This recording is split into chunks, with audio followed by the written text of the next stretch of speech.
Pour l'économiste, comme pour le juriste, le constat est sans appel. La criminalité est évidemment une source de désagréments et n'a, à ce titre, rien de bénéfique ni même de souhaitable. Pourtant, éradiquer la criminalité demeure ni possible ni souhaitable, si bien que l'analyse économique du droit s'est très vite prononcée en faveur d'un niveau optimal de criminalité. La formulation est ambiguë.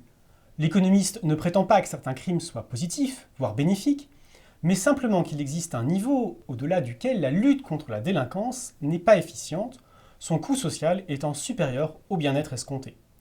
Autrement dit, l'utilité procurée par une baisse de la délinquance n'équivaut pas à la désutilité consistant à consacrer davantage de moyens financiers, humains et ou techniques contre la criminalité. Parce que l'éradication complète du crime est impossible, l'analyse économique du crime s'emploie donc essentiellement à déterminer jusqu'à quel point la tentative de réduction de la criminalité s'avère efficace. Autrement dit, la méthode consiste à réduire le taux de criminalité jusqu'à ce que les coûts marginaux de réduction de la criminalité dépassent les avantages marginaux. Car c'est bien là tout l'enjeu de l'efficience au sens des économistes. Quelle règle de droit pénal s'avère être la moins consommatrice de ressources tout en étant la plus dissuasive possible? Dès lors, pour Guillaume Royer, les outils économiques et l'analyse marginale de la criminalité conduisent à établir une gradation dans la lutte contre la délinquance. Les comportements antisociaux les plus graves sont, par évidence, ceux qui portent le plus atteinte au bien-être social. Dès lors, c'est vers leur élimination que vont en premier se porter les efforts de la police et de la justice répressive. Les dépenses publiques investies pour l'élimination de ces comportements les plus graves seront, à la marge, très bien employées.